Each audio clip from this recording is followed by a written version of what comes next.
ಸಮಾನತೆಯಿಂದ ಬದುಕಿದಾಗ ಸ್ವತಂತ್ರಕ್ಕೆ ಬೆಲೆ. ಹುನ್ನೂರು ಗ್ರಾಮದಲ್ಲಿ ಕ್ಷೇತ್ರ ಶಿಕ್ಷಣಾಧಿಕಾರಿ ಅಶೋಕ್ ಬಸನ್ನವರ್ ಸಮಾನತೆಯಿಂದ ಬದುಕಿದಾಗ ಸ್ವತಂತ್ರಕ್ಕೆ ಬೆಲೆ ಬರುತ್ತದೆ ಎಂದು ಹುನ್ನೂರು ಗ್ರಾಮದಲ್ಲಿ ಕ್ಷೇತ್ರ ಶಿಕ್ಷಣಾಧಿಕಾರಿ ಅಶೋಕ್ ಬಸನ್ನವರ್ ಹೇಳಿದ್ದಾರೆ. ಹುನ್ನೂರು ಗ್ರಾಮದಲ್ಲಿ ಆಯೋಜಿಸಲಾಗಿದ್ದ ಡಾಕ್ಟರ್ ಅಂಬೇಡ್ಕರ್ ಜಯಂತಿ ಕಾರ್ಯಕ್ರಮದಲ್ಲಿ ಭಾಗಿಯಾಗಿ ಮಾತನಾಡಿದ ಅವರು, ಸಮಾನತೆಯಿಂದ ಬದುಕಿದಾಗ ಸ್ವಾತಂತ್ರ್ಯಕ್ಕೆ ಬೆಲೆ ಬರುತ್ತದೆ ಎಂದರು. ಡಾಕ್ಟರ್ ಅಂಬೇಡ್ಕರ್ ಅವರು ನಮಗೆ ಸ್ವಾತಂತ್ರ್ಯ, ಸಮಾನತೆ, ಭಾತೃತ್ವ ನೀಡಿದ್ದಾರೆ. ಎಲ್ಲರಿಗೂ ನ್ಯಾಯ ಒದಗಿಸಲು ಸಂವಿಧಾನ ರಚಿಸಿದ್ದಾರೆ ಎಂದು ಹೇಳಿದರು. ಹುನ್ನೂರು ಗ್ರಾಮದ ಅಂಬೇಡ್ಕರ್ ವೃತ್ತದಲ್ಲಿ ಕರ್ನಾಟಕ ಭೀಮಸೇನೆ ಜಿಲ್ಲಾಧ್ಯಕ್ಷ ಪ್ರವೀಣ್ ಹೊಳೆಪ್ಪಗೋಳ್ ಅವರ ನೇತೃತ್ವದಲ್ಲಿ ಡಾಕ್ಟರ್ ಬಾಬಾ ಸಾಹೇಬ್ ಅಂಬೇಡ್ಕರ್ ಅವರ ಜಯಂತಿ ಕಾರ್ಯಕ್ರಮ ಹಮ್ಮಿಕೊಳ್ಳಲಾಗಿತ್ತು.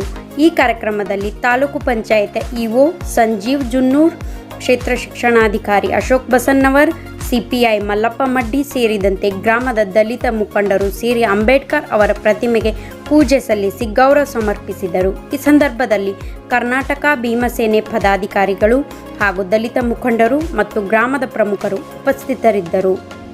ಸಂಪಾದಕರು ರಾಜು ಪೋತರಾಜ್, ಜಮಖಂಡಿ.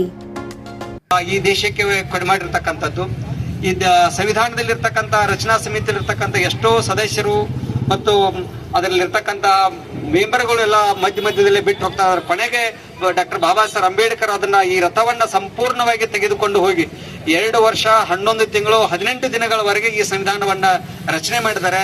ಈ ಒಂದು ರಚನಾ ಸಮಯದಲ್ಲಿ ಅವರಿಗೆ ಆಗಿರ್ತಕ್ಕಂಥ ಕಷ್ಟ, ನೋವುಗಳು, ಅವಮಾನಗಳು ಅವುಗಳನ್ನೆಲ್ಲ ಸಹಿಸಿ ಈ ಭಾರತ ದೇಶದಲ್ಲಿರ್ತಕ್ಕಂಥ ಪ್ರತಿಯೊಬ್ಬರಿಗೂ ಕೂಡ ಒಂದು ನ್ಯಾಯವನ್ನು ಒದಗಿಸಿಕೊಡ್ಬೇಕಂತಕ್ಕಂಥ ದೃಷ್ಟಿಕೋನದಿಂದ ಡಾಕ್ಟರ್ ಬಾಬಾ ಸಾಹೇಬ್ ಅಂಬೇಡ್ಕರ್ ಅವರು ಸಂವಿಧಾನವನ್ನ ಒದಗಿಸಿಕೊಟ್ಟಿದ್ದಾರೆ.